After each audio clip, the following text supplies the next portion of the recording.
கிறிஸ்துவுக்குள் அன்பானவர்களே, உங்களை சந்திப்பதில் மகிழ்ச்சி அடைகிறேன். ஏசாயா 42:16. குருடரை அவர்கள் அறியாத வழியிலே நடத்தி, அவர்களுக்கு தெரியாத பாதைகளில் அவர்களை அழைத்து கொண்டு வந்து, அவர்களுக்கு முன்பாக இருளை வெளிச்சமும் கோணலை செவ்வையுமாக்குவேன். இந்த காரியங்களை நான் அவர்களுக்கு செய்து அவர்களை கைவிடாதிருப்பேன். ஆம் பிரியமானவர்களே, இந்த நாட்களிலே நாம் சந்திக்கிற பிரச்சனைகளும் போராட்டங்களும் நமக்கு குருடரை போன்று நாம் அறியாத வழியில் நிற்கிறவர்களாய் காணப்படுகிறோம்.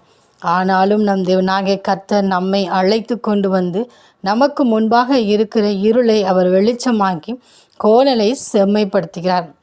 இந்த காரியங்களை அவர் செய்து நம்மை கைவிடாதிருப்பேன் என்று வாக்கு கொடுக்கிறார்.